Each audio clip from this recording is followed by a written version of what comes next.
And this is going? Oh, yes. Oh, yes.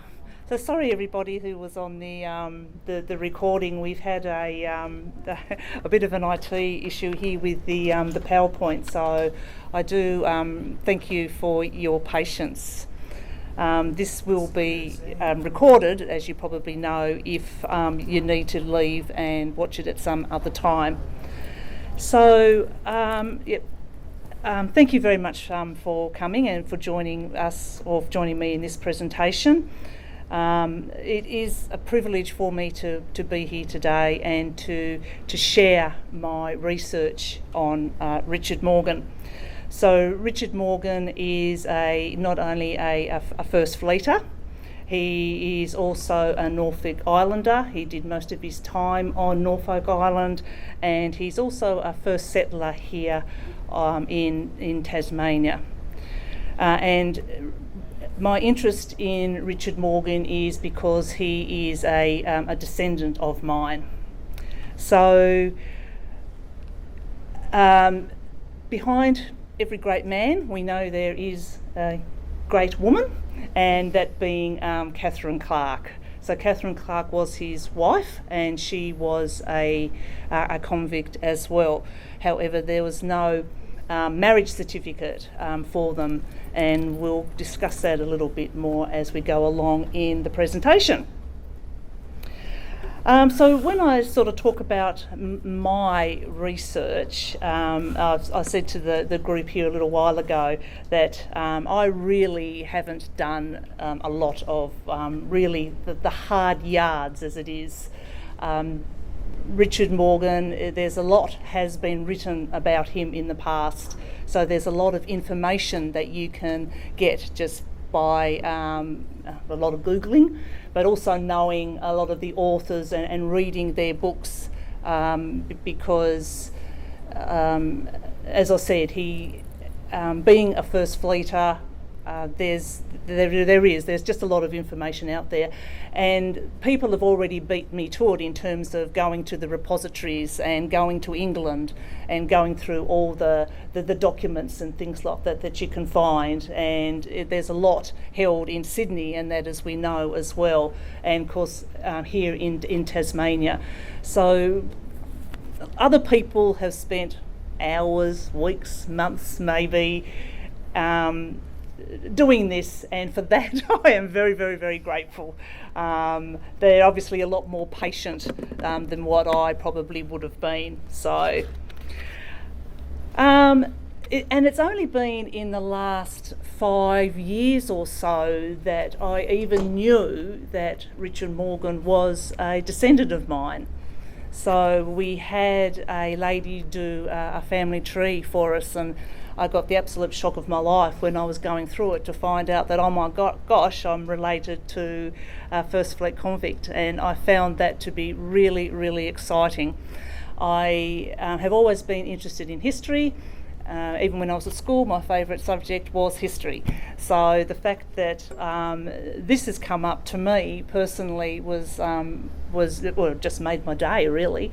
So since then I've been able to, I guess, put a whole lot of pieces together so that I've got a little bit of an idea of who Richard Morgan was from the information that is available. So my mother didn't know about this, so she's equally excited as well. And in terms of my family tree, doing the research and going back, I'm also very lucky because from Richard, I come all the way down the male side, so all the way to my grandmother. So if you've ever done any looking for family history, you will know that once the female gets involved, it all gets really, really difficult because of the change of names and things like that. So I was really lucky to be able to come all the way down. My grandmother was a Morgan. So, and then obviously there was my grandmother, then my mother, and then me, and there's all sorts of names changes in there. So I am the 5 times great granddaughter of Richard Morgan. So, and I guess the other thing to say about that too is that today having a first fleeter or a convict in your family is actually considered to be a really cool thing. Well, that's just me. I think it's a really, really cool thing to have a convict in your family, whereas if you go back a few generations, it wasn't such a cool thing at all. People went to all sorts of degrees to try and hide the fact that they were related from a convict. So, and you can kind of see that how it can get hidden in your history, and that's why, like for someone like me, all of a sudden you look there and you go, wow, because it probably has never been talked about. As I said, my mother didn't know, my grandmother didn't know anything about this. So for us as a family, it's actually been quite interesting to go through this process. So as you will see in the presentation, the Morgans were not only first fleeters, but they were also first settlers of Hobart. And there's a lot of information here in Tasmania and this in the library about Richard Morgan, because they had a bit of a habit of making the news, and not necessarily for quite the right reasons. So what sort of a man was Richard Morgan? So from the records available, it is, as I said, it's really difficult to get a bit of a picture of the sort of person he was. I've had a look at two particular authors, that being Marjorie Tipping and Peter McPhee, and they have portrayed him in two different lights. And I think that's primarily because of the scatty records that were kept back then. And so this is sort of based on the geographical situation of the land and how it was recorded back then. So I'll give you a bit of an indication of what I mean by that. So Tipping portrays him as a gentleman with land at Kangaroo Point and Cambridge who retires to his Cambridge land. Whereas McPhee depicts him as a jaded and dishonoured man who was forced to sell his land at Kangaroo Point and move in with his son at Cambridge. And then, of course, we have Colleen McCulloch's portrayal in the novel Morgan's Run. And she portrayed him as a highly educated and intelligent man, very resourceful with sensitive new age qualities. And that's the one that I like. So, meet the man in question. This is Richard Morgan, and I am very lucky to have a picture of him. And you can see there that there's the strong family resemblance between us. I don't know if it's the hair or the nose or the chin maybe, but you can certainly see that we're related. Or are we? Watch this space. So, let's see if this works. Yes. So Richard was, as I said, a convict, and he came over on the Alexander in 1788, bound for Botany Bay. He was born, well, there's a few conflicting dates from the different authors as to what date he was actually born. And these dates have been tossed around a little bit. So Richard was recorded with the age of 25 years at the time that he embarked aboard the Alexander in England in May 1787. So that gives him a possible birth year of 1762. His recorded age at the time of his death was 78 years. That gives him a possible birth year of 1759. And some researchers even believe that Richard is the son of Richard Morgan and Margaret Biggs, with Richard himself also marrying a Margaret Biggs, his cousin, in Bristol in 1767. But if you do the maths there, if that were the case, and this Richard was my Richard, he would have been married at about the age of 9 or 10. So, and I know they used to marry quite young back in the day, but I still think that 10 years old was probably illegal even back then. So However, this last Richard Morgan is the one that Colleen McCulloch has portrayed in her book, in Morgan's Run. And she has it that he and Margaret had 2 children who unfortunately both died, as did Margaret, all within a relatively short time of one another. So I have read the book, and as I said to you guys before, it was a great read, but we need to be mindful of the fact that the book is a novel and that it is based on truth. But to quote Mark Twain, you should never let the truth get in the way of a good story. So anyway, back to the facts. So Richard's crime was assault and theft of a watch, an assault with threats of murder against a John Trevelyan Seeley Trevelyan to obtain a promissory note for £500. He was tried in Gloucester in March 1785 and was sentenced to 7 years transportation to West Africa. But Morgan appealed this, and his complicated story was rather different in the long petition that he submitted on the 5th of April 1785 to Lord Sydney. And I will quote from the book The Founders of Australia by Molly Gillen of this affair. So he said that when working in a Bristol distillery, he had noticed a lot of pipes erected to defraud the revenue. And out of a sense of duty, he had reported the fraud to the collector of excise, who investigated and ended the practice.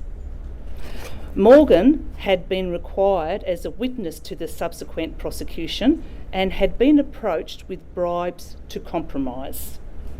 A trial was avoided through delay in bringing it forward, and Morgan understood that the case had been settled out of court for £500 and costs, and he thought he was entitled to some of this money as informer.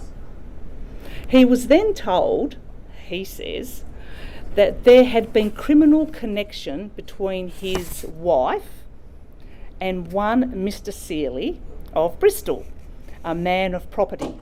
And to test this, he hid with a witness in the house and found Seeley in bed with his wife. Now, before I go on any further, remember that this is not the Margaret Biggs I was talking about before. So according to Colleen, this wife appeared after the deaths of his family, and she came in and she helped him through his depression. Apparently she was very beautiful, and he fell in love with her and they moved in together. So they were living in sin, and back in the days that was not very well respected whatsoever.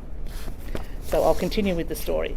So Morgan said Seeley then offered him the promissory note for £500 as compensation, which he accepted so his wife would not be shamed by public infamy. He said that in his fright, Seeley had left a watch in the bedroom and that he had kept it, thinking that he had a right to do so.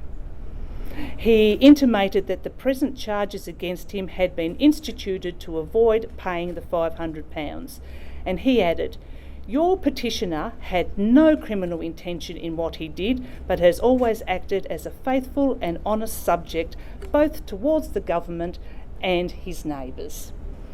If no free pardon was offered, he asked for permission to transport him with the money he still believed due to him for his services in disclosing the fraud. End of quote.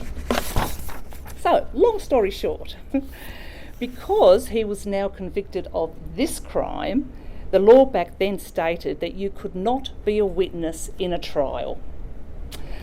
So it appears that he was very clearly set up. But I know what you're thinking. Most convicts say that too, and they stand on the stand and they say exactly that. But he proclaimed that he was definitely innocent of these charges. And also, what a very nice, thoughtful, respectful and righteous sort of a fellow he was to dob somebody into the tax department for doing the wrong thing. And also the fact that he was trying to save his wife's honour.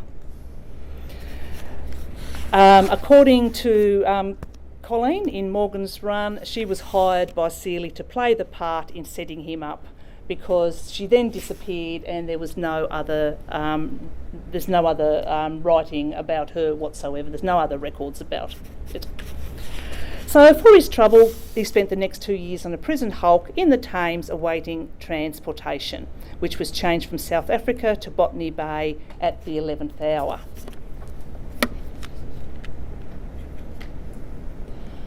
So he arrived at Port Jackson on the 26th of January 1788 on the ship the Alexander. He then married Elizabeth Locke, who was a convict from the Lady Penrhyn, on the 30th of March 1788. So he obviously hadn't learned his lesson, had he? She and Richard had been in jail together in Gloucester, apparently, so at least he kind of did know her a little while ago. Her crime was 2 counts of break, enter and stealing, and she was sentenced to death, which was commuted to 7 years transportation. There was no church building at the time, so there was no doubt that they were married under a large gum tree with witnesses and culprits and William Whiting. And by all accounts, what was I going to say for being out of it? Oh yes, the only other record that we really have of Richard being rather in the naughty corner was the fact that he was sentenced to 25 lashes on the 26th of January 1789 for being out of his quarters. So even before the First Fleet left England in 1787, Governor Phillip had orders to colonise Norfolk Island because of its resources, and before the French did. 8 days later, Governor King was on his way. By April of 89, it was reported that food crops were very promising. Groves of Rio banana trees, orange trees, sugarcane, rice, wheat, barley, pumpkins, potatoes, turnips, artichokes, lettuce, onions, leeks, celery and parsley. The land was proving much more productive than that around Port Jackson, so hopes were very high. Richard arrived on Norfolk Island aboard the HM Supply in January 1790, and Elizabeth arrived on Norfolk Island in March 1790. But they did not continue their relationship. Instead, Elizabeth formed a relationship with a Thomas Scully, who was a private in the Royal Marines, which was obviously going up in the world. And Thomas Scully received a 60-acre land grant and left Norfolk Island in 1795, and it was presumed that Elizabeth Locke went with him, as no further records have been found of either of them. We can see that Richard was employed as a sawyer and an overseer. In 1793 he had 12 acres of land, and the holdings grew to 50 acres and was known as Morgan's Run.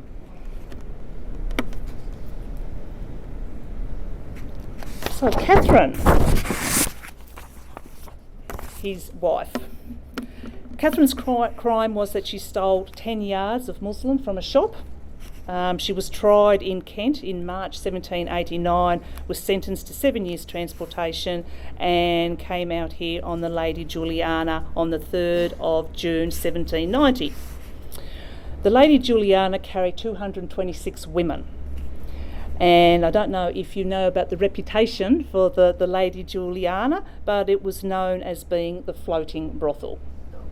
And there's some very, very good book called The Floating Brothel, if you want to find out about that. And it was from a Sian Rees, is the author.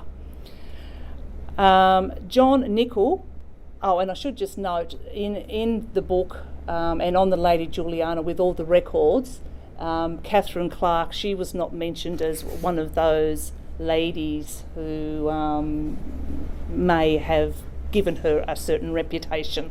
She was not named, so, and no relative of mine would surely go there, I'm sure. Anyway, John Nicol, who was a mariner, recalled that when we were fairly out to sea, every man on board took a wife from among the convicts, they nothing loath. And at the ports of call, seamen from other ships were freely entertained, and the officers made no attempt to suppress this activity.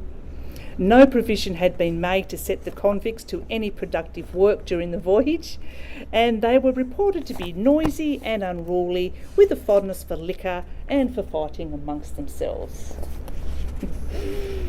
Catherine arrived on Norfolk Island aboard the Surprise in August 1790, and by July 1791 it was recorded that Richard was residing on a 2-acre lot of land in Sydney Town, Norfolk Island that is, with 2 other people, Catherine Clark and their child Catherine. Okay. So, Morgan's Run. We can see here from the 2 pictures here that if you just look at the 2 pictures, you can see the, sorry, I'll just have to move here so you can see. You can see there's a runway up here, and you can see that there's the runway down here. So those 2 pictures kind of join together. Richards, he was given the lot 80 there. That's the one that he was given initially, and he was on that land in 1791 and was granted the 10 acres.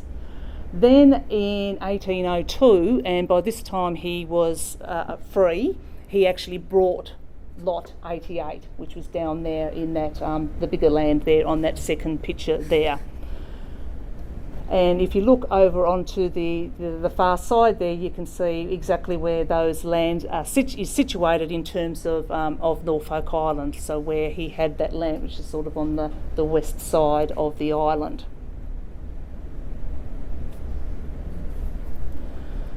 There's some happy snaps of me on Norfolk Island. I was lucky enough to go to Norfolk Island in March of this year, and just took a few pictures of his land, because I was really lucky that Richard's land is now a public reserve. So I was able to park up my little car and jump out and actually walk all the way around the land. And it's about a 30-40 minute walk, and it is just beautiful. Just being on Norfolk Island, it is so quiet, and all I could hear, because I went quite early in the morning as well, and all I could hear was the birds chirping, and it kind of felt really surreal just to stand there and just to be the only one there and just take it all in and imagine what it might have been like back in the day. So for me, that was a really great experience. So let's see if I can get this. These are very short videos that I took, so I will see if we can get them to work. I'm not confident though that we, well, yes we can. Just to give you a bit of an idea, and as I said, I'm sorry that I did take these videos, so they're not professional, but just to give you a bit of an idea of what his land is like, and the massive fig trees that are on there now, and probably were that long ago, because they are just huge, and the roots of them are just enormous. And then of course you've got all the Norfolk pines there as well.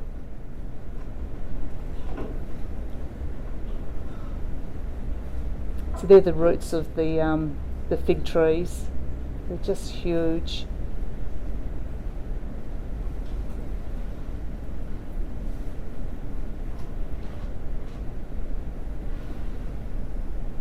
And as I said, you're able to walk all the way around there. And this is just another one that I took a little bit later on in my walk. And I actually, Mum and I picnicked here.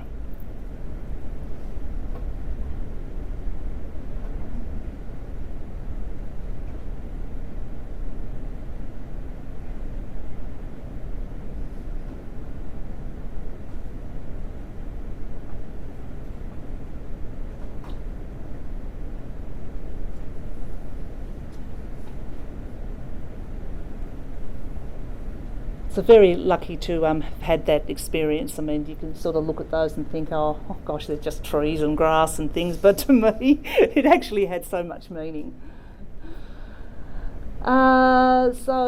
Speaking of all the records, I've got lots and lots of these documents that I've had people send me that are real records from back in the day. So this particular one here was in 1805 on Norfolk Island, and you can see that I've highlighted there where Richard's name and Kath Clark's name has been written there, where they were victualled by the government. So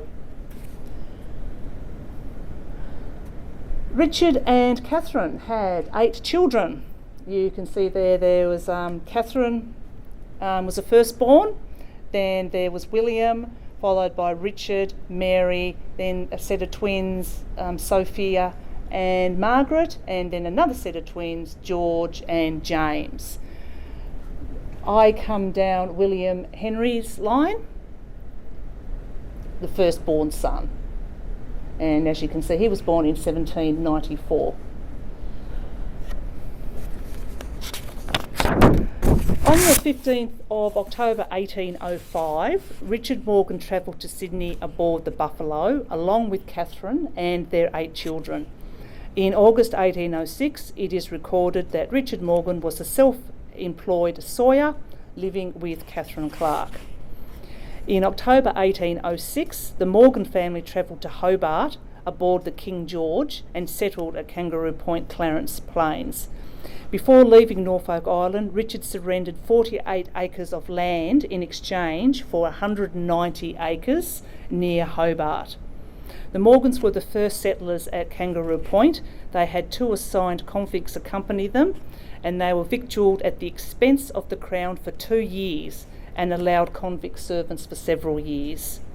This influx of arrivals placed an enormous strain on the colonial government of Lieutenant Governor David Collins. Richard supplied meat to the government and had his own slaughtering house, for which he was licensed. The exact location of the enterprise is not known, probably close to the water's edge of Kangaroo Point, to help in the ferrying of produce to Hobart Town, situated opposite. It was a lucrative and demanding business, as all convicts and soldiers were dependent on the government. In the 1809 muster, it was recorded as Richard Morgan having a wife, no name, just wife, 7 children, 130 acres, 18 in wheat, 9 cattle, 97 sheep, 2 goats and 1 swine. In 1822, Richard had 22 acres of wheat, 2 acres of barley, half an acre of beans, 2 acres of potatoes, 174 acres of pasture out of a total of 200. He owned 2 horses and 81 cattle, plus 230 sheep. So Richard was one of only a few settlers in the area at that time to have shown signs of prospering, according to the settler information at the time.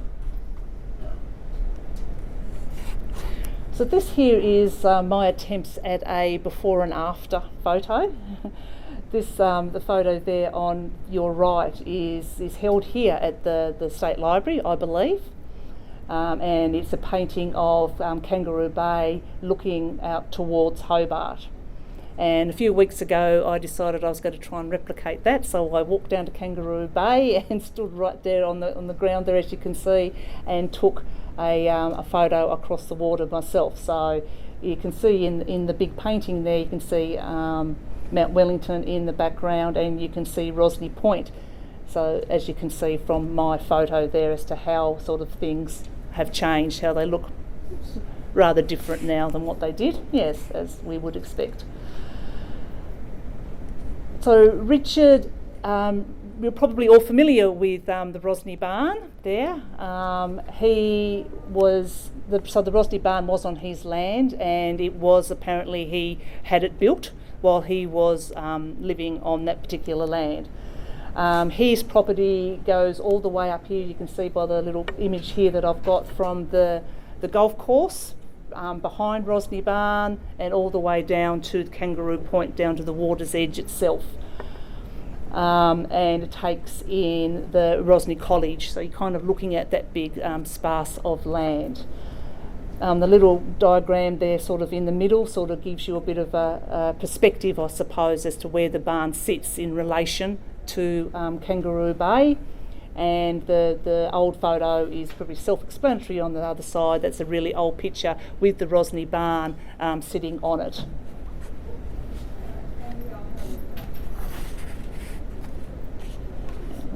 Oh yes, I'll just keep talking, sorry, I'll just go back.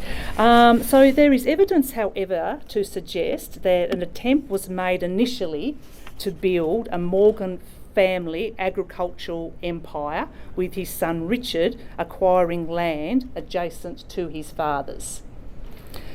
But it has also been suggested that because of the desperation for food in the early days, and particular with the imminent arrival of people removed from Norfolk Island, that the first landowners of Kangaroo Point may have been well set up to do some, let's just say, some illegal activities. So Kangaroo Point was named Kangaroo Point for a reason, because it had an abundance of roo on it. And in 1807, the colony was dependent on this meat. And bushrangers supplied kangaroo meat to persons inside the settlement, who delivered it to the store and received credit or payment. It is not clear which.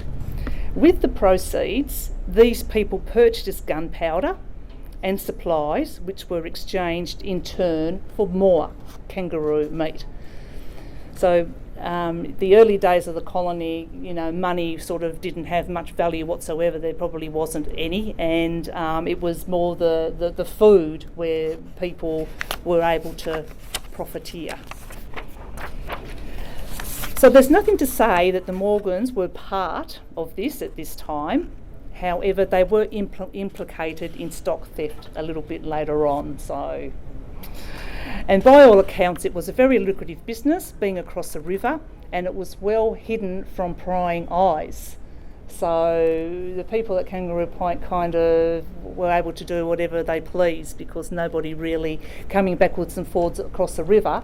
I mean, you could see people coming for a start. It was well set up, I think, to run a shady business or two.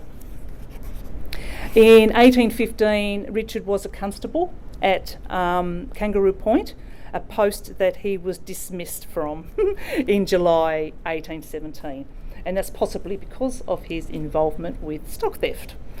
In that year, he was Commissioner for Wheat. In 1828, Richard was forced to sell land because of the severe financial depression which hit the colony. The Hobart Town Courier in March 1828 recorded a farm of 130 acres 1 mile from Kangaroo Point on the Pittswater Road, bordered on one side by the rivulet, 60 acres of which are in a high state of cultivation and clear of stumps, with a good house and a most excellent barn. In that same year, both Richard Morgan Sr. and his son Richard tendered for more land. And this was rejected, with it being written on Richard Sr. This man has always borne a suspicious character, and to whom no encouragement should be given as an occupier of land. And on Richard Jr.'s, it states, this is the son of the elder Morgan, to whom I believe the same suspicions are attached as to the father.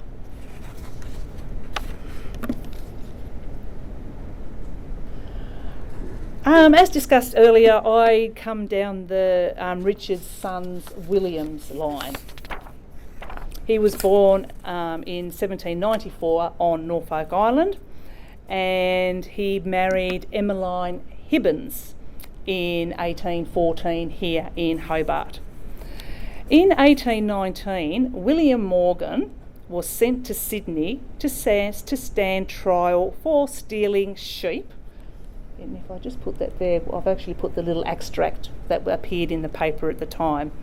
So for stealing sheep from Edward and William Kimberley, William Stanford Jr. and William Nichols Jr.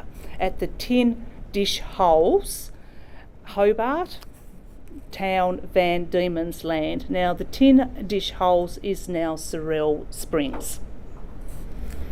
So it was rumoured that the Morgans were heavily involved in sheep theft and that they operated with outlaws. William and his brother-in-law Derek Hibbins ran some type of crime partnership, and Derwent was even sent to prison for his efforts.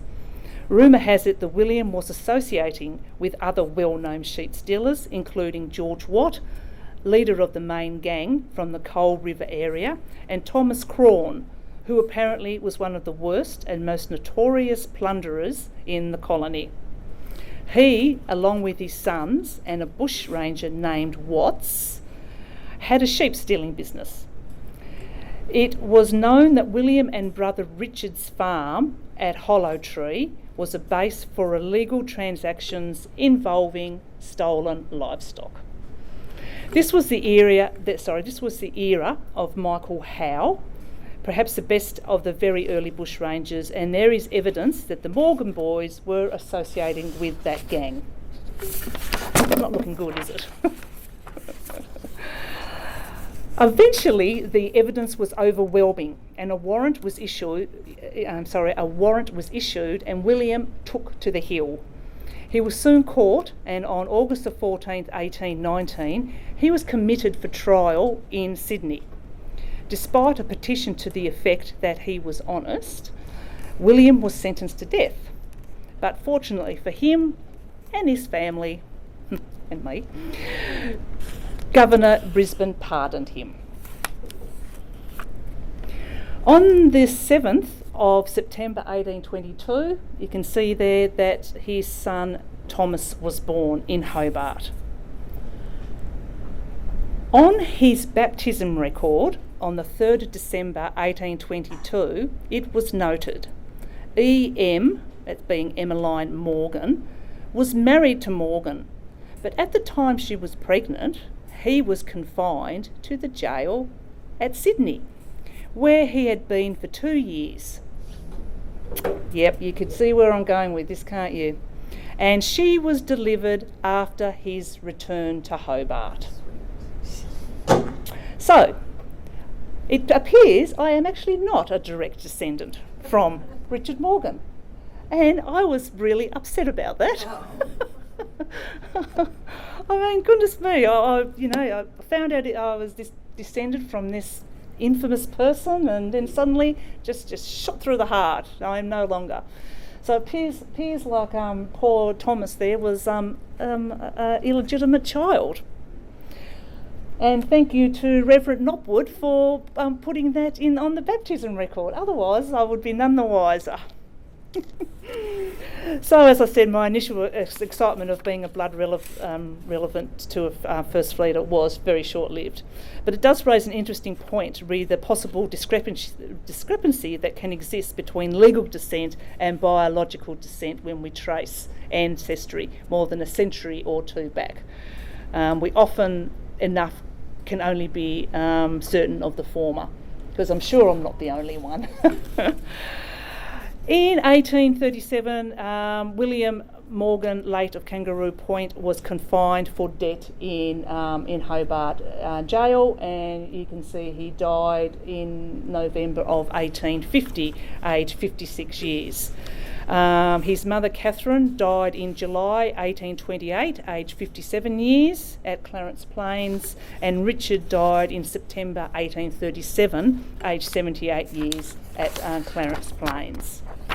There's a very nice memorial at St David's Park that show all the First Fleeters, and you can see that Richard and his family have been named there. We also spoke a bit earlier about Helen Reddy also being a descendant from Richard Morgan. She comes down the first-born daughter, Catherine's line. She was very well respected in the Norfolk Island community, and she held progressive dinners. the Norfolk Island families have very interesting family history, as lots of them, they're not only descended from convicts, but they're also descended from the mutineers of the HMAS Bounty. So if you ever get to Norfolk Island, you definitely do one of these progressive dinners, because they've got some very interesting and very entertaining stories to share. Colleen McCulloch thanked Helen in her book, Morgan's Run, and she wrote, "She pursued the career of Richard Morgan to the top of her formidable bent and furnished me with some terrific documentation." And just on that, Colleen McCulloch actually wrote Morgan's Run because her husband Rick is a direct descendant from Richard Morgan also, and also comes down Catherine's line. And her stepdaughter Melinda was very inspirational in supplying all the documentation for Colleen to be able to use in her book.